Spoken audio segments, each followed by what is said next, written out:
네, 99회 전산회계 1급 이론 문제 풀이를 하도록 하겠습니다. 1번 문제부터 보도록 하겠습니다. 네, 1번 문제입니다.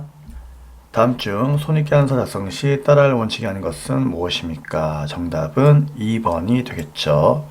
자, 우리 재무회계 개념체계에서 재무제표의 작성 기준을 쌤이 설명한 적이 있었는데, 자, 필기를 간단하게 해드렸습니다.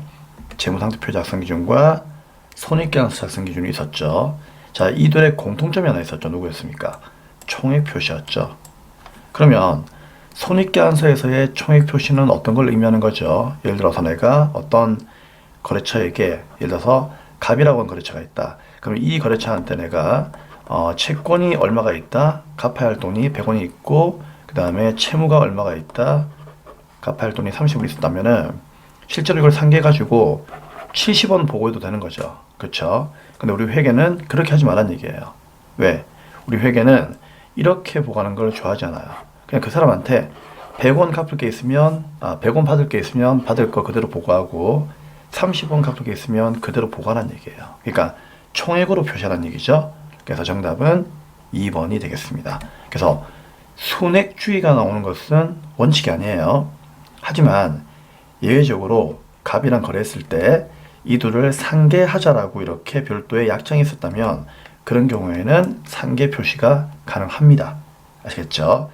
자, 그게 우리 일반 기업 회계 기준에 나와 있는 내용이기 때문에 여기를 참고하시면 되겠습니다. 자, 나머지 내용들은 여러분들 공부하시라고 제가 이렇게 필기해 놓았기 때문에 요거 보시면서 정리를 잘 할 수 있도록 합니다. 자, 다음은 2번 문제 보도록 하겠습니다. 다음은 2번 문제입니다. 다음 중 유가증권에 대한 설명으로 옳지 않은 것은 무엇입니까? 1번 단기매매증권의 미실현 보유손익은 당기손익으로 처리한다. 맞는 말이죠. 자, 우리가 일반적으로 미실현 보유손익이라고 하면은 어떤 걸 얘기하는 거죠? 네, 평가이익과 평가손실을 얘기하는 거죠. 즉 평가손익을 얘기하는 겁니다. 얘는 당기손익. 당기손익은 또 뭐예요? 당기손익은 이걸 가끔씩 물어보던데 이게 수익과 비용을 당기손익이라고 하죠. 그래서 우리가 손익계산서에 들어가는 계정인 수익과 비용을 당기손익이라고 해요. 그래서 이런 당기손익으로 처리하는 겁니다. 그래서 단기매매증권 평가이익과 평가손실은 수익이나 비용으로 처리하는 거죠. 맞는 말이고요. 2번 매도하는 증권에 대한 미실현 보유손익. 그러니까 매도하는 증권 평가이익과 매도하는 증권 평가손실이죠. 쌤이 이건 뭐라고 했죠? 매해파, 기타 포괄 손익 누계액이라고 했죠? 기타 포괄 손익 누계액은 단기 손익이 아니고 뭐다? 얘는 자본 항목이죠. 자본에 있는 기타 포괄 손익 누계액으로 처리하는 겁니다. 맞는 말이죠.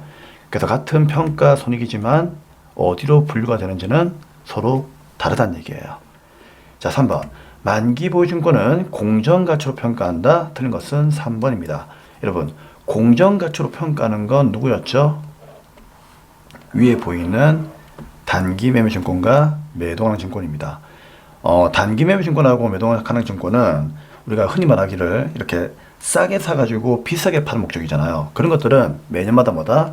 공정가치, 즉 주가, 지금의 시세 가지고 평가하는 거죠. 그렇죠? 지금의 시가로 평가하는 거기 때문에 당연히 뭐다? 얘들은 평가를 해야 되지만 만기 보유증권은 싸게 사가지고 비싸게 파는 게 아니고 만기까지 보유하면서 이자를 노리는 거죠. 그렇기 때문에 얘는 공정가치로 평가하지 않습니다. 얘는 여러분들 그 사채 배우셨잖아요. 그 사채에서 유효이자율법을 상각하고 나면은 그 후에 나오는 잔고가액, 그 잔고가액을 다른 말로 상각 후 원가라고 합니다. 그 상각 후 원가로 평가합니다. 아시겠죠? 그래서 사채에 있는 그 평가를 생각하시면 되는 거예요. 그래서 공정가치가 아니라 얘는 상각 후 원가로 평가합니다. 틀린 것은 3번입니다. 그 다음 단기매매증권은 유동자산이죠. 유동자산 중에서도 어디입니까? 당좌자산에 속하는 자산입니다. 정답은 3번이 되겠습니다. 다음은 3번 문제 풀도록 하겠습니다. 네, 다음은 3번 문제입니다. 다음 중 재고자산으로 분류되는 경우는 어떤 경우입니까?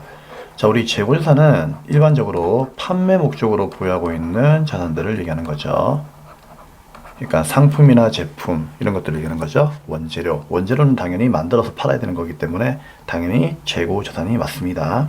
그러면은 이 문제 정답은 그냥 키워드가 이거잖아요. 판매 목적. 그래서 정답 몇 번? 네, 1번이 되겠습니다. 뭐 도매업이든 소매업이든 판매가 목적이면 당연히 뭐다? 그 상품은 재고 자산이 되는 거죠.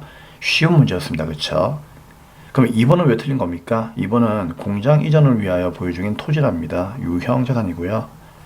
3번은 부동산 매매업을 영위하는 회사는 부동산을 사고 파는 게 상품이죠. 그렇죠? 근데 여기는 단기 시세 차익 목적으로 가지고 있는 유가증권이랍니다. 뭐 주식이나 채권을 얘기하는 거겠죠. 그럼 얘는 단기 시세 차익 목적이니까 단기 매매 증권이 되는 거죠.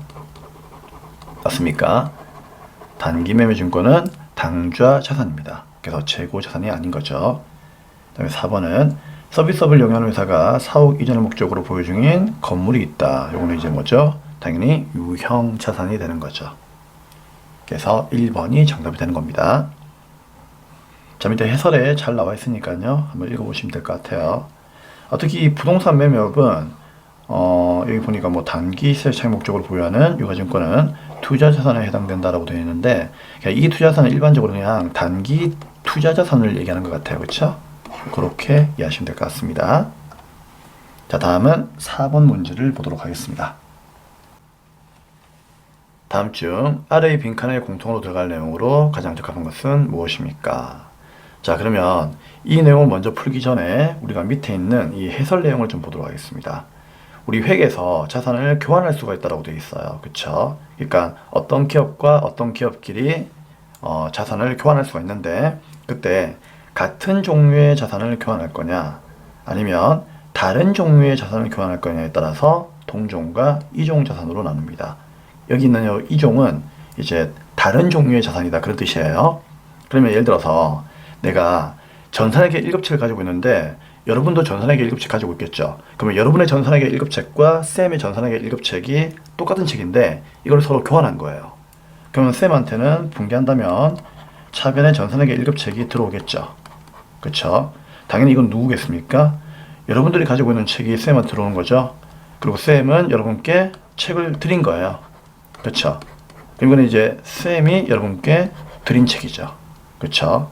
그럼 중요한 거는 이 책의 원가는 이미 나의 장부에 들어있었기 때문에 그쵸? 이미 나의 장부에 기록되어 있었기 때문에 당연히 쌤 장부의 가치가 나가겠죠. 근데 이 책은 어떤 금액으로 이제 붕괴할 거냐 그 얘기예요. 그쵸? 그러면 이 책은 어떤 금액으로 붕괴한다? 그렇죠. 쌤이 제공했던 이 책의 장부의 가치로 취득원가를 결정합니다. 그럼 많은 분들이 오해를 해요. 아니 쌤, 이 책은 교환으로 들어왔으니까 나한테 교환해준 사람의 금액으로 적어야 되는 거 아닙니까? 절대 그렇잖아요. 내가 주었던 이 책의 장부의 가치로 결정하는 거지 상대방의 장부 가치가 얼마인지는 중요하지 않습니다. 아시겠습니까? 그래서 이 둘의 공통점은 제공한 자산의 가치를 우리가 그렇죠. 교환으로 취득하는 이 자산의 원가로 구한다는 거. 그게 이 문제의 포인트예요. 그러면 이종 자산의 교환은 뭐냐? 이런 거죠. 쌤이 여러분께 책을 일단 받았어요. 그쵸? 근데 쌤은 여러분께 뭘 줬느냐? 책을 준 게 아니고 쌤이 아끼는 계산기를 줬다는 얘기죠. 그럼 이거는 서로 같아요? 달라요? 다르죠? 자, 이런 경우가 이종 자산의 교환이에요. 그쵸? 그럼 이 책의 교환으로 취득한 이 책의 취득원가는 어떤 금액으로 결정을 해야 되느냐? 그렇죠. 우리 회사가 제공했던 계산기의 금액으로 결정을 해야 되는 거예요. 그쵸? 그러니까 동종이든 이종이든 원칙적으로는요. 교환으로 들어오는 이 두 개의 자산인 책의 원가로 결정하는 게 아니에요. 내가 주었던 자산의 원가로 결정을 해야 되는 겁니다. 그러면 이종 자산의 교환을 시에는 어떻게 한다? 제공한 자산의 공정가치, 즉 이 계산기의 공정가치로 결정을 해야 됩니다. 왜 그럴까요? 여러분, 책하고 계산기 둘 중에서 누가 더 비싼 물건일까요? 그건 알 수가 없는 거죠. 뭐 책이 더 비쌀 수도 있고 계산기가 더 비쌀 수도 있겠죠. 하지만 우리 회사가 이 계산기를 주면서까지 책을 받아온 이유는 뭘까요? 그렇죠. 이 책이 내가 주었던 계산기의 시가, 그러니까 거래되고 있는 가격, 그 공정가치와 같으니까, 그렇죠? 그만큼의 가치가 있으니까 내가 이 계산기를 주고라도 이 책을 가지고 온 거잖아요. 그렇죠? 그렇기 때문에 제공한 자산의 공정가치가 취득원가가 되는 겁니다. 그러니까 이들은 모두 내가 주었던 이 자산들의 가치로 취득원가가 결정되는 거예요. 근데 동종이면 장부의 가치, 이종이면 공정가치입니다. 꼭 외우세요. 뭐 사람들 보니까 뭐 동장, 이공 뭐 이렇게 외우던데 그건 여러분들이 알아서 하시면 되고요. 네. 자, 일단 문제를 풀어보겠습니다. 자, 다른 종류의 자산이죠. 그러면 이건 뭐죠? 이종 자산이죠. 그럼 이런 경우에는 교환으로 취득한 유용자산의 취득원가는 교환을 위하여 제공한 자산의 무슨 가치? 네, 공정가치로 측정을 하는 겁니다. 정답은 1번이 되겠습니다. 다만 교환을 위하여 제공한 자산의 공정가치가 불확실하다. 불확실한 경우에는 맞죠? 교환으로 취득한 이 책의 뭐다? 공정가치로 할 수도 있습니다. 그러니까 원칙은 제공한 자산의 공정가치가 원칙이에요. 그런데 만약에 내가 제공한 자산의 공정가치가 조금 애매모호하다면 그렇죠? 예외적으로 취득한 자산의 공정가치를 취득원가를 할 수도 있는 겁니다. 하지만 원칙은 제공한 자산이 우선이라는 거 잊지 마세요. 자, 1번을 정답으로 하고 다음 문제, 5번 문제 가도록 하겠습니다. 네, 다음은 5번 문제입니다. 자, 다음은 서울의 재고자산과 관련된 자료입니다. 그쵸? 자, 선입선출법과 총평균법에 따른 각 기말 재고자산의 금액으로 오른 것은 무엇입니까? 자, 그러면 선입선출법부터 보도록 하겠습니다. 자, 쌤이 여기다가 필기해 놓았는데 일단 이 문제는 무조건 상품 계정 그리셔야 되겠죠? 그렇죠? 그럼 상품은 차배는 뭐죠? 기초상품에서 순매입을 더하죠. 그리고 팔아버리면 대변의 매출원가, 팔고 남은 걸 기말상품이라고 하는데 얘 금액이 얼마냐 그 얘기예요. 그러면 일단 여기 차변에다가 매입한 걸 먼저 한번 적어볼게요. 먼저 기초상품 재고액은 저번 연도에 팔고 남은 게 넘은 거니까 걔는 10개 10만원을 그대로 적으시면 되고요. 그 다음에 3월 14일 날 매입을 했는데 30개 그쵸? 12만원에 매입했으니까 그대로 적으시면 되고 10월 17일 날에 매입을 했는데 10개 매입한 거 11만원 그대로 적으시면 됩니다. 근데 여기에는 이 9월 29일 날 이때가 중요한 건데요. 이 수량은 참고로 판매한 수량이죠. 근데 여기는 이 단가는 우리가 절대로 매출 총이익을 묻지 않는 한 얘는 신경 쓰시면 안 됩니다. 그쵸? 왜요? 이 14만원은 판매가예요. 그러니까 시가를 의미하는 거지 원가가 아니죠. 자, 생각해 보세요. 내가 10만원, 12만원에 사온 물건을 14만원에 팔았다는 얘기는 이 금액에서 이익을 얹은 거니까 얘는 시가가 되는 거지 원가는 아니므로 이 문제에서 신경 쓸 필요는 없습니다. 얘는 다시 얘기해 드리지만 매출 총이익을 구하라 그럴 때만 참고하는 거지 매출 총이익을 구하라는 얘기가 없으면은 참고하지 않습니다. 자, 그러면 9월 29일 날 판매했으니까 매출원가는 9월 29일을 기준으로 구하셔야 되겠죠. 먼저 선입선출법부터 보도록 하겠습니다. 자, 선입선출법은 9월 29일이면은 당연히 10월 17일 날이 있었겠어요? 없었겠어요? 없었겠죠. 그쵸? 그럼 얘는 일단 없다라고 가정을 하고 문제를 푸셔야 됩니다. 그러면은 9월 29일 상태에서는요. 먼저 들어온 게 1월 1일에 기초 상품이고 나중에 들어온 게 순매입이겠죠. 그쵸? 그럼 이게 이제 10개와 30개가 있었다 그런 얘기예요. 근데 선입은 먼저 들어온 걸 먼저 팔아야 되기 때문에 대변에 일단 기초 10개가 먼저 나가는 거죠. 그래서 10개에서 곱하기 단가 얼마? 네, 10만원이니까 얼마? 그렇죠. 10만원이 먼저 나가는 거겠죠. 그리고 3월 14일 날에 30개에서 이제 20개가 되려면 10개를 더 빼면 되겠죠. 그래서 요거 이제 10개 더 빼면은 얘는 이제 20개가 되겠죠. 자, 아무튼 자, 10개가 대변에 이제 나간다는 얘기죠. 얼마? 요거는 이제 12만원짜리가 나가는 거예요. 그러면은 얼마입니까? 120만원이 나가겠죠? 아, 위에 게 100만원이구나. 죄송합니다. 그래서 120만원이 나가는 거예요. 그렇죠? 그러면 기말상품 재고액은 어떻게 구하면 될까요? 그냥 여기 있는 차변할게 다 더해가지고 이거 2개 빼면 돼요. 그렇죠? 물론 이제 우리가 10월 17일 날에 매입한 거는 계산할 때 이제 좀 신경 쓰이니까 이건 그냥 제거해버렸죠. 해버렸지만은 기말에 가면은 어차피 뭐다? 얘들이 다 창고에 있는 금액이니까 전체를 다 하는 거예요. 그러면 460에 570이네요. 그럼 570에서 100만원 120 빼면 되겠죠. 그러면 얼마가 나옵니까? 네, 350이 나오겠죠. 그래서 기말은 350만원이 되는 겁니다. 그러면 정답은 3번 아니면 몇 번? 4번에서 결정되겠죠. 그럼 이제 나머지 누구다? 총평균법에 대해서만 이제 구하시면 되는 거예요.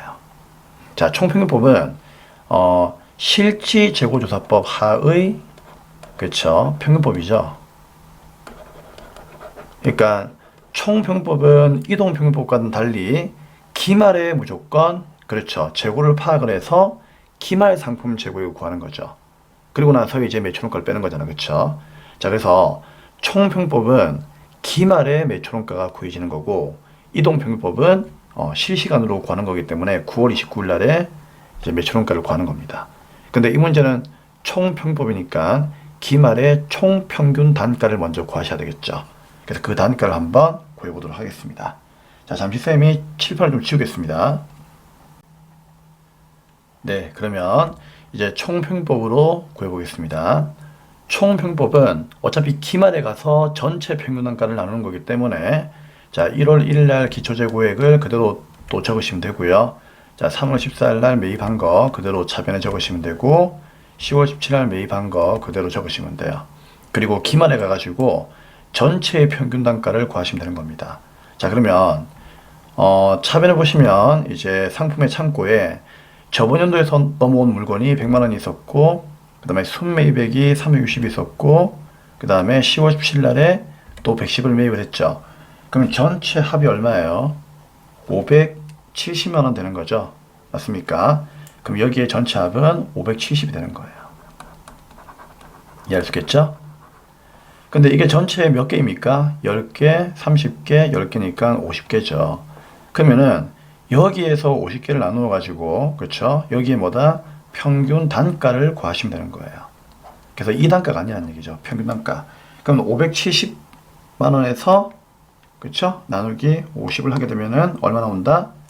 11만 4천 원이 나옵니다. 그렇죠? 그러면 모든 단가가 다 11만 4천 원이죠. 그러면 기말 상품도 11만 4천 원이 되는 거예요. 그렇죠? 그래서 차변에 있는 이 50개 중에서 그러면 20개 팔았으니까 기말 상품 재고액은 30개 남아있겠죠. 그러면 이 30개에서 평균 단가 11만 4천 원 곱하면은 바로 답이 나온다는 얘기죠. 그러면은 얼마? 342만 원이 기말 상품 재고액이 되는 거죠. 그래서 기말 재고자산의 금액은 총 평균법으로 했을 때는 342만 원이 되는 거니까 정답은 3번이 되겠습니다. 그래서 여러분도 상품 계정 그리셔가지고요. 차변에 기초상품 적고 순매입 적어서 매출원가 빼면은 기말이 나온다. 자, 이 원리를 이해하시면서 하나하나 단가를 구하시면서 문제를 풀어보시길 바라겠습니다. 자, 다음은 6번 문제 풀이를 하도록 하겠습니다. 네, 6번 문제입니다. 한국은 이번 연도 6월 1일 날 대한은행으로부터 5천만 원만큼을 상환기간 2년 연이자율이 12%네요. 자, 여기에 별표. 왜 별표인지는 나중에 알려드릴게요. 차입하여 단기 투자를 목적으로 삼한전자의 주식을 매입했답니다. 자, 여기까지 본다면 돈 빌려가지고 주식에 투자한 거죠. 그쵸? 근데 이번 연도 10월 10일 날에 주가가 드디어 상승을 해가지고 이 중에 일부를 처분했답니다. 이와 관련하여 재무제표에 나타나지 않는 계정 과목은 무엇입니까? 그러니까 재무상태표나 손익계산서를 그렸을 때 나타나지 않는 계정 과목은 무엇이냐? 결국 이 문제는 뭐다? 분개를 해야만 알 수 있는 문제입니다. 그러면 자, 6월 1일부터 한번 분개를 해보겠습니다. 먼저 5천만 원만큼의 돈을 빌렸으니까 차변에 현금이 들어왔겠죠. 그쵸? 얼마? 5천만 원. 근데 이게 2년의 상환기간이니까 장기 차입금이 되겠죠. 그래서 대변에 장기 차입금이 되는 겁니다. 부채의 증가. 근데 이렇게 분개했는데 이 돈 가지고 어떻게 했다? 다시 주식을 매입을 했다는 얘기죠. 그러면 차변에 주식이 들어옵니다. 단기 투자가 목적이니까 단기 매매 증권이 들어오겠죠. 그리고 대변에 5천만 원 현금이 나갔겠죠. 자, 여기까지는 크게 문제가 없죠. 근데 10월 10일 날에 주가가 상승해가지고 일부를 팔았답니다. 근데 그 일부가 얼마인지 몰라요. 하지만 문제는 금액을 물어보는 게 아니기 때문에 금액을 모르겠으면 그냥 물음표로 분개하세요. 그러면 일단 단기 매매 증권 나갔으니까 대변에 단기 매매 증권 나간다 1번. 차변에요. 당연히 돈이 들어오겠죠. 여기 2번이에요. 근데 얼마가 나가고 얼마가 들어온지 몰라요. 근데 우리가 알 수 있는 것은 주가가 상승을 했기 때문에 당연히 처분 이익이 나올까요? 손실이 나올까요? 처분 이익이 나온다는 것은 당연히 알 수가 있겠죠. 그래서 대변은 뭐다? 단기 매매증권 처분 이익까지도 분개가 이루어져야 됩니다. 물론 금액은 얼마인지 몰라요. 그쵸? 그러면 이때 여러분들은 이제 재무제표에 나타나지 않는 개념 과목이 무엇입니까? 라고 물어보니까 자 봤을 때 어떻습니까? 이 분계에서 이자 비용은 안 보이죠. 그럼 얘가 답이 될 가능성이 있는데 문제는 이거예요. 단기 매매 증권은 당연히 있죠. 근데 이만큼 사가지고 일부를 팔았으니까 일부는 남아있겠죠. 일부는 남아있으니까 당연히 재무제표에 보고가 되는 겁니다. 그래서 단기 매매 증권은 나타나는 거예요. 자, 그런데 이게 단기 차입금이에요, 장기 차입금이에요? 장기 차입금이죠. 만기가 2년이니까. 그러니까 정답은 3번이 되는 겁니다.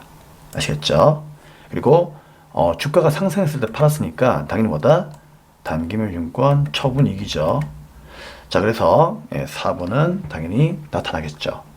그러면 나타나지 않는 개념 과목은 3번인데 어떤 분들은 저한테 질문이 있겠죠. 쌤, 여기 이자 비용이 없잖아요, 분계. 그쵸? 그럼 1번도 답으로 해줘야 되는 거 아닙니까? 아닙니다. 왜요? 자, 쌤이 분계를 안 해놓았지만 이것도 분계를 해야 돼요. 자, 왜 분계해야 될까요? 돈을 빌렸으니까 이자를 줘야죠. 그래서 이 이자를 주는 분계는 언제 해야 됩니까? 당연히 그렇죠. 여기 보세요. 12월 31일자로 분계를 해야 되는 거예요. 그래서 이 5천만 원에 대해서 연 이자 몇 프로? 12%를 계산해 가지고 차변은 뭐다? 이자 비용. 그쵸? 만약에 이 돈을 주었다면 대변은 현금이겠지만 주지 않았다면 대변은 뭐다? 미지급 비용. 이런 식으로 분계를 또 해야 되는 거죠. 그쵸? 근데 여기에 문제가 어떻습니까? 이자를 주었단 말이 없으니까 학생들이 이걸 놓쳐버려요. 맞죠?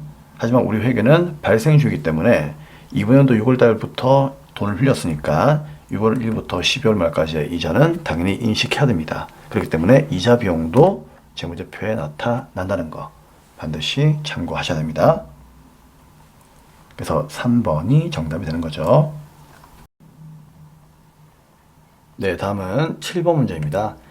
기말 외상물 추금의 잔액은 얼마가 있다? 5천만 원이 있습니다. 여기에서 1%만큼의 대손충당금을 설정하려고 합니다.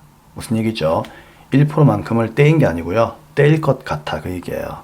그래서 이제 차변의 대손상각비, 대변의 대손충당금 이렇게 기말 결산 분계를 하려고 하는데 기초의 충당금이 얼마가 있었습니까? 30만 원 있었죠. 자, 이게 중요한 거예요. 자, 여기 쌤이 재무 상태표 한번 그려볼게요. 자, 재무 상태표에 일단 기초의 충당금이 얼마가 있었다? 30이 있었다는 얘기죠. 이해됩니까? 근데 단기 중에 회수가 불가능한 것으로 판명된 매출 채권이 15만 원 있었답니다. 그럼 어떻게 해요? 돈을 떼었다는 얘기죠. 그럼 돈을 떼이게 되면 어떻게 한다? 그때는 충당금으로 우선 메꾸고 나머지가 대손상각비이죠. 근데 충당금이 30만 원이나 있었기 때문에 우리가 15만 원만큼은 당연히 상계를 했겠죠. 그렇잖아요. 그렇죠? 그럼 상계했으니까 현재 얼마 남아있다? 15만 원이 남아있다는 얘기예요. 그래서 여러분 알고 있죠? 우리가 항상 돈을 떼이게 되면, 즉 대손이 발생하게 되면은 충당금으로 우선 뭐한다? 상계를 하는 거죠. 그렇기 때문에 충당금에서 뺐으니까 15만 원만큼만 이제 남아있다 그 얘기예요. 그러면 이 상태에서 뭐라고요? 보충법에 의한 기말의 대손 충당금 설정 분계로 올바른 것은 무엇입니까? 그러면 설정액을 구하는 공식은 알고 있죠? 채권의 잔액에서 대손을 곱하고 그리고 설정 전에 남아있는 충당금의 잔액을 빼면 되는 거죠. 그러면 채권의 잔액은 얼마입니까? 위에 5천만 원이 있다라고 되어 있었잖아요. 그럼 여기에 대손율 몇 프로? 1%를 곱하는 거죠. 그쵸? 그럼 여기까지 봤을 때는 얼마가 되는 겁니까? 5천의 1%면은 50만 원이죠. 그쵸? 근데 이 50만 원에서 이제 설정하기 전에, 그러니까 2분기 하기 전에 충당금의 잔액을 빼란 얘기죠. 그게 얼마예요? 15만 원 있잖아요. 그렇죠? 그래서 15만 원만큼을 여기에서 빼주면 되는 겁니다. 그래서 50만 원에서 15만 원 빼면은 얼마입니까? 네, 35만 원이 되는 거죠. 정답은 몇 번? 2번이 정답이 되겠습니다. 여기 잠시만, 3번이 아니죠. 2번이 정답이 되겠습니다. 다음은 8번 문제 보도록 하겠습니다. 네, 다음은 8번 문제입니다. 다음 중 자본 잉여금 항목이 아닌 것은 무엇입니까? 이 문제는 자본의 종류를 암기하셔야만 풀 수 있는 문제이죠. 우리 자본의 종류는 몇 가지가 있죠? 자본금, 자본잉여금, 자본조정, 기타 포괄 손익노계액, 이익잉여금 5가지로 구분됩니다. 자, 이때 자본금은 보통주 자본금이 있고 우선주 자본금이 있는데 이 금액은 어떻게 구한다고요? 발행한 주식수에서 일주액면을 곱한다. 그쵸? 자, 이렇게 암기하시면 되고요. 그 다음에 자본잉여금은 쌤이 어떻게 암기하라고 했어요? 자, 주식발행 초과금, 감자차익, 자기주식 처분이익. 그냥 주전자 말고 주감자 이렇게 암기하라고 했죠? 자, 기본 강의 때 다 얘기 드렸어요. 주감자. 그러면 자본조정은 어떤 게 있습니까? 자기주식, 주식 할인발행 차금, 그 다음에 감자차손, 자기주식 처분 손실, 미교부, 주식배당금이 있다고 했죠. 이거 언제 암기하라고 했어요? 자, 좀 유치하지만 어쩔 수가 없어요. 쌤도 여러분들이 암기하기 위해서는요, 이 방법 외에는 없습니다. 아침에 뭐 할 때, 머리 감으실 때 머리를 자주 감자 미 이렇게 외우라고 했죠. 다시 뭐라고요? 자주 감자 미 이렇게 외우세요. 지금은 유치하지만 네, 시험장 가면은요, 자주 감자 미 이러면서 푼다니까요. 자, 아무튼 그래요. 그 다음에 기타 포괄 손익노계액은 누가 있습니까? 매해파, 그쵸? 그래서 매도항해증권 평가손익, 해외사업 환산손익. 아, 얘는 정말 좀 짜증이 나죠, 그쵸? 네, 현금 흐름 위험 회피 파생상품 평가손익. 힘들어요. 그냥 파생상품 이렇게 외우세요. 그 다음에 이익잉여금은 법정적립금, 법정이죠. 그 다음에 임의적립금, 미처분 이익잉여금이 되겠습니다. 할 수 있겠습니까? 네. 자, 그러면 자본잉여금 항목이 아닌 것은 무엇입니까? 그렇죠. 자본잉여금이 아닌 것은 주식발행 초과금은 여기에 있어요. 주, 그 다음에 감자차익은 감, 자기주식 처분이익, 자, 주감자. 그럼 여기에 다 나와 있으니까 안 나와 있는 것은 4번이 정답이 되겠네요. 재평가 차익은 들어본 적도 없죠. 그렇죠. 얘는 기타 포괄 손익노계액 항목인데, 근데 솔직히 얘네들의 종류가 여기서 좀 더 있어요. 근데 그런 걸 우리가 다 외울 필요는 없죠. 그렇기 때문에 주로 잘 나오는 것들, 그런 시험의 핵심 포인트만 암기하면 되는 거지, 이런 걸 다 외워서 풀 필요는 없습니다. 그렇기 때문에 그냥 얘 세 마리가 아니니까 얘 한 마리가 오답이 되는구나. 그래서 얘가 오답이 아니고 얘가 자본잉여금이 아니구나 하면서 체크하시면 되는 겁니다. 아니면 여러분이 제일 좋아하시는 거, 계정과목 조교등록의 자본잉여금, 그런 거 하지 마시고요. 웬만하면은 암기를 해서 볼 수 있도록 합시다. 자, 다음은 9번 문제 보도록 하겠습니다. 네, 원가액의 문제를 풀기 앞서 원가액의 이론 간단하게 암기하고 그 다음에 문제를 풀도록 하겠습니다. 정말 중요한 내용이죠. 자, 첫 번째, 원가는 발생 형태에 따라서 재료비, 농업비, 제조용비로 나누고 있습니다. 두 번째, 원가는 다시 추적 가능성에 따라서 추적할 수 있으면 직접비, 추적할 수 없으면 간접비라고 하는 원가로 다시 분류가 되고 있고요. 그 다음에 원가는 행태에 따라서 고정비와 변동비로 나누고 있습니다. 다음 이제 기초원가에 대해서 물어보는 문제가 많이 나오는데, 자, 기초원가는 두 가지가 있죠. 직접 재료비하고 직접 농업비, 이렇게 암기하시면 되고, 그 다음에 가공원가에 대해서도 물어보는데, 가공원가란 직접 재료비를 제외한 나머지 원가죠. 그러니까 직접 재료비를 제품으로 가공시켜주는 원가를 가공원가라고 해요. 그래서 제품으로 전환시킨다라고 해가지고 전환원가다라고도 이렇게 불러줍니다. 그래서 이 전환원가는 결국은 직접 재료비를 제외한 나머지 원가니까, 원가에서 직접 재료비를 빼면은요, 남는 거는 직접 농업비, 그 다음에 제조간접비가 있기 때문에 직접 농업비 플러스 제조간접비, 이렇게 기억을 하시면 되겠습니다. 그리고 문제에서는 기초원가, 가공원가 둘 다 속하는 것은 무엇인가를 물어보는 문제가 가끔씩 나오는데 그때는 직접 논리가 있다 라고 이야기를 하시면 되겠습니다. 자, 그다음에 이제 의사결정을 할 때 이제 매물원가하고 기여원가에 대해서 개념을 물어보는데, 자, 매물원가는 의사결정에 전혀 영향을 주지 않는 원가죠. 꼭 기억하셔야 됩니다. 그래서 의사결정에 전혀 영향을 주지 않는다는 얘기는 과거에 이미 발생한 원가예요. 그러니까 과거에 이미 발생했기 때문에 현재 의사결정을 할 때는요, 전혀 영향을 주지 않는다는 얘기죠. 꼭 기억하시고요. 그 다음에 기여원가는 최선의 선택을 위해서 포기한 다른 원가 중에서 가치가 가장 높은 원가를 의미합니다. 그렇죠? 그 다음에 마지막으로 고정비와 변동비에 대해서 이제 요 두 가지의 그래프의 모양을 물어보는데, 먼저 변동비부터 보겠습니다. 자, 변동비는요, 생산량이 오른쪽으로 갈수록 증가하는 거죠. 그러면 생산량이 증가하면은 총 원가가 증가합니다. 그렇죠? 하지만 누구는요, 단가는 일정합니다. 알고 있죠? 그래서 이 내용을 꼭 암기하셔야 되고, 반면에 고정비는요, 생산량이 오른쪽으로 증가할수록 전체 원가는 일정하지만 단가는요, 그만큼 감소할 수 있다. 기억나시죠? 같이 암기를 하셔야 됩니다. 그러면 거꾸로 갔을 때도 물어볼 수 있기 때문에, 자, 거꾸로 갔을 때는 어떻게 되겠습니까? 변동비는 생산량 감소하면은 총원가도 감소하고, 그렇죠? 하지만 단가는 그대로 일정합니다. 근데 고정비는 어떻습니까? 생산량 감소해도 총원가는 일정하지만 단가는 오히려 증가할 수가 있다, 그 얘기예요. 그쵸? 그래서 거꾸로 갈 수도 있는 거기 때문에 이렇게 두 가지를 양방향으로 언제라도 물어볼 수 있으니까 꼭 암기를 해 주셔야 되겠습니다.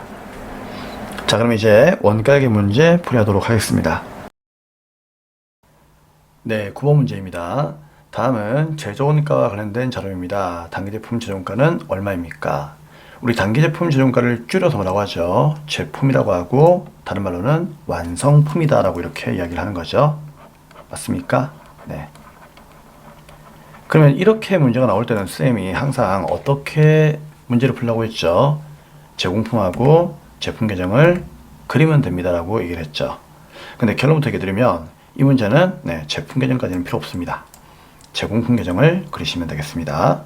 자, 왜냐면 문제가요, 제품, 즉 완성품, 얘가 얼마냐를 물어보고 있기 때문에 결국 이 금액은 제품 계정 차변에 있는 기초 제공품과 단기 총 제공가를 더한 다음에 기말 제공품을 빼면 되는 거거든요. 그쵸? 그럼 금액을 대입을 해볼 건데, 기초의 제공품은 얼마가 있습니까? 여기 30만원 되어 있는데 요거를 요 금액에다가 대입을 하시면 되는 거죠. 그리고 단기 총 제공가를 대입을 해야 되는데, 이 글자는 단기 총 제공가가 없지만 단기 총 제공가 안에 뭐가 있어요? 직접 재료비, 직접 노후비, 제조간접비가 있습니다. 그쵸? 그럼 걔들을 전부 다 대입을 해가지고 총 제공가를 구하시면 되는 거예요. 그러면 직접 재료비는 얼마가 있다? 100만원 있으니까 얘를 대입하면 되고, 직접 노후비는 50만원, 제조간접비는 70만원 이렇게 대입을 하시면 되겠습니다. 그러면 차변을 다 더해요. 다 더하면은 이제 뭐가 나오는 거죠? 제공계정 차변의 합계가 나오는 거죠. 여기에서 기말 제공품을 빼면 돼요. 근데 기말 제공품 위에 보니까 60만 돼 있죠. 그럼 얘를 어떻게 한다? 여기에 대입을 해서 빼면은 제품 금액이 구해집니다. 그래서 30에서 100만원, 50만원, 70만원 더한 다음에 60만원 빼면은 완성품인 제품은 얼마? 190만원이 되겠죠. 정답은 2번이 정답이 되겠습니다. 다음은 10번 문제 풀어보도록 하겠습니다. 네, 다음은 10번 문제입니다. 한국전자는 제조원자분가를 배부할 때 직접 노무 시간을 기준으로 배부하고 있고요. 단기의 제조원자분가 배부 차이는 10만원만큼 과대 배부가 되었답니다. 단기 말 실제 제조원자분가의 발생액은 40만원이고 실제 직접 노무 시간이 2000시간일 경우에 직접 노무 시간당 제조원자분가의 예정 배부율은 얼마입니까? 자, 이 문제를 보는 순간 여러분들은 정상 원가 계산이구나 라는 그런 느낌이 오죠. 근데 문제가 예정 배부율을 묻고 있죠. 그쵸? 근데 예정 배부율은 우리 어떻게 구하죠? 공식이 제조원자비의 예상 총액, 저기 보이죠? 요 금액에서 예상 총 기준을 나누면 되는 거죠. 근데 이 문제는 예정 배부율 공식을 가지고 문제를 풀 수가 없습니다. 왜 그런가 하면은 예상 총액도 없고 예상 총 기준도 없어요. 그렇기 때문에 플랜 A 가지고는 문제를 풀 수가 없다는 얘기죠. 그럼 플랜 B로 가야 됩니다. 어떻게? 예정 배부액을 구하는 공식을 이용하면 되는 거죠. 아, 이게 선생님이 좀 이거 잘못 적어놨는데 예정 배부율이 아니라 예정 배부액이 되겠습니다. 죄송합니다. 예정 배부액으로 쌤이 바꿔드릴게요. 그래서 자, 예정 배부액을 그렇죠, 구하는 공식으로 문제를 풀어야 됩니다. 왜 그런가 하면은 예정 배부율이 있기 때문에 이 예정 배부율을 x로 넣어야 되는 거죠. 그래서 여기서 곱하기 실제 기준이 요금액이니까 얘를 여기에서 x로 값을 구하셔야 됩니다. 그러면 예정 배부액이 이 문제에 있으면 되는데 이 문제 없어요. 그렇죠? 근데 실제 기준은 있다는 얘기죠.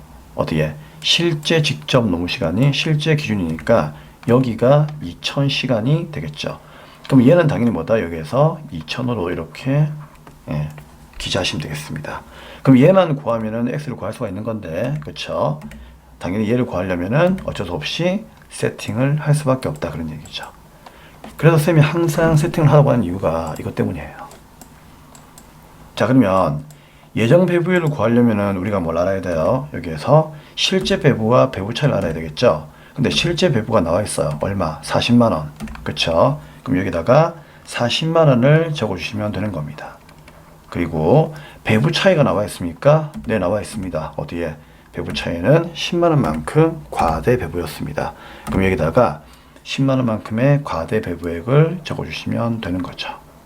과대했다라고 이렇게 적어 주면 되겠죠. 그러면 도대체 예정 배부가 얼마를 배부했길래 실제 40만 원보다 10만 원이 과대하게 나왔을까요? 당연히 50만 원만큼을 배부를 했겠죠. 그렇죠? 그럼 이 50만 원만큼이 어떻게 구해진 거예요? 예정 배부율 요 x와 2,000원 곱한 거죠. 그러면은 50만 원을 2,000원과 나눠주면은 x가 나오겠죠. 그렇죠? 그래서 x의 값은 얼마가 된다? 50만 원 나누기 2,000원이니까 시간당 250원이 직접 노무 시간의 예정 배부율이 되는 거죠. 그렇죠? 정답은 2번이 되겠습니다. 네, 다음은 11번 문제입니다. 다음 중 제조원가 명세서를 작성하기 위하여 필요하지 않는 것은 무엇입니까? 우리 제조원가 명세서는 쌤이 늘 얘기하지만 제공품 계정을 문서로 만들어 버린 게 얘라고 했잖아요. 그렇죠? 그래서 얘를 작성하기 위하여 필요하지 않는 것이 나오면은 쌤이 간단하게 푸는 방법 뭐라고 했습니까? 제품 계정에 있는 기초의 제품과 매출원가와 기말 제품은 절대로 여기에서 나올 수가 없는 거기 때문에 요 셋 중에 하나가 답으로 나옵니다라고 얘기했죠. 그래서 이 문제 정답 몇 번이다? 네, 3번이 되겠습니다. 이해하시겠죠? 그래서 항상 이 문제가 지금까지 한 10번은 나온다면요, 거의 9번은 이 셋 중에 하나가 거의 정답이었어요. 그래서 이 셋 중에 하나가 꼭 답으로 나올 거예요. 그래서 이걸 꼭 쌤이 이해하고 난 후에 암기하라고 했죠. 그래서 정답은 기말 제품 재고액인 3번이 정답이 되겠습니다. 예, 나머지는 전부 다 제조원가 명세서에 나오는 거죠. 그래서 이런 내용들을 보고 싶으시면은요, 어떻게 하면 된다? 제일 좋은 건 그냥 여러분들 전산에 전기분 원가 명세서 기억나시죠? 예, 그거 띄우시면 돼요. 그거 띄우고 나서 보시면 되겠지만은 그런 건 시간이 많이 걸리잖아요. 시간이 많이 걸리니까 우리가 암기할 수 있는 것은 암기를 하셔야 됩니다. 아시겠죠? 네, 다음은 12번 문제 가도록 하겠습니다. 네, 12번 문제입니다. 다음은 의사결정과 관련된 원가 분류 중 하나에 대한 설명입니다. 가장 밀접한 관련이 있는 것은 무엇입니까? 과거 의사결정과 관련하여 이미 발생한 원가, 현재 미래의 의사결정과는 관련이 없다. 누구였죠? 그렇죠, 매물원가. 야, 이건 쌤이 그냥 보여드린 원가에게 암기만 하셔도 맞출 수 있는 그런 문제였습니다. 그쵸? 자, 다음 13번 문제 보도록 하겠습니다. 13번 문제입니다. 자, 13번 문제부터는 부가치세 이론 문제가 나오고 있죠. 자, 문제 보겠습니다. 다음 중 부가치세 면세 대상이 아닌 것은 무엇입니까? 그럼 면세가 아니면은 과세이니까 과세 품목이 정답이 되겠죠. 답은 1번이 되겠습니다.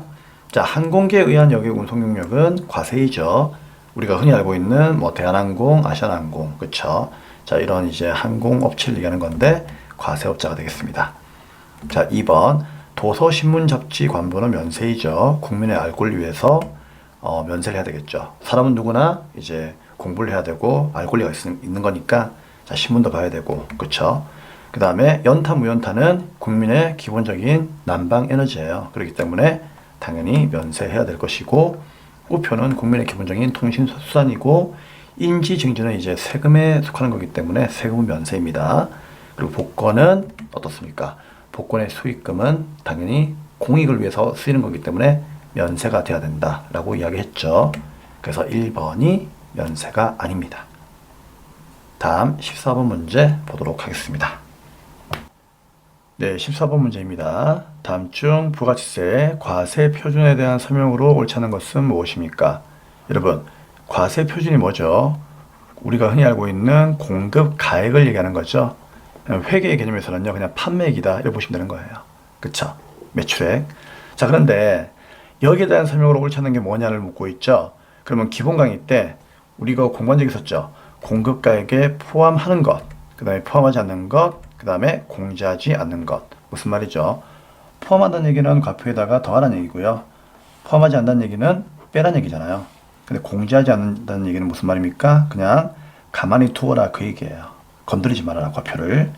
그러면은 이 세 가지를 여러분들이 암기하셔야 되는데 책을 보셔도 괜찮고 아니면 필기 내용을 그대로 보시면서 필기하면서 암기하시는 것도 추천드립니다.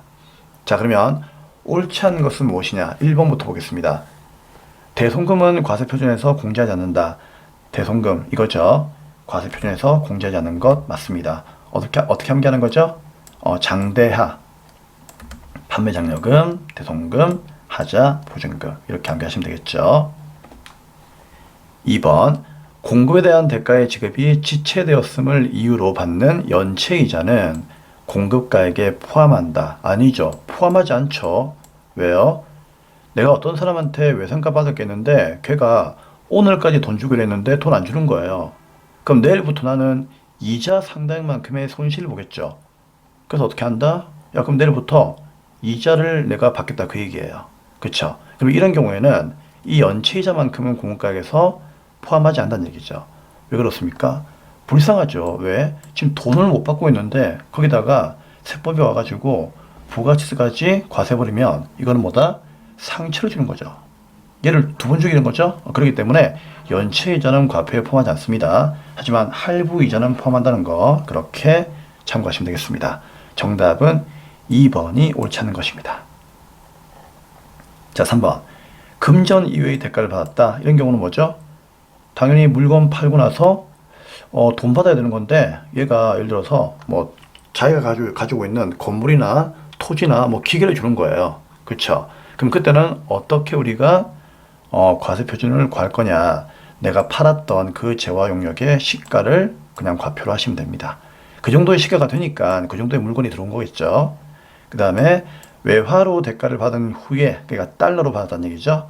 공급 시기 도래되기 전에 환가하는 경우가 있답니다. 그러니까 공급 시기는 원래 수출할 때 선적이죠. 그럼 선적하기 전에 환가했다. 그러면은 환가한 그 금액을 과세표준으로 먼저 하시면 되는 겁니다. 아시겠죠? 그래서 원래 우리가 수출하는 경우에는 선적하는 날이 원칙적인 그 과표를 산정하는 기준이 된 날이죠. 근데 그 전에 돈을 미리 받아가지고 우리나라 돈으로 바꾸었다면 그때는 선적일이 아니라 미리 바꾸었던 환가한 금액으로 가겠다 그 얘기예요. 맞는 말입니다. 그렇죠? 네, 15번 문제입니다. 다음 중 부가치세법상 사업자 등록에 대한 설명으로 옳은 것은 무엇입니까? 1번부터 보겠습니다. 사업자는 사업장마다 사업 개시한 날로부터 20일 이내 맞습니까? 맞는 말이죠. 20이 정말 중요하죠. 우리 부가세는요 20을 참 좋아해요. 그렇기 때문에 20일 이내 사업자 등록을 신청하는 것이 원칙입니다.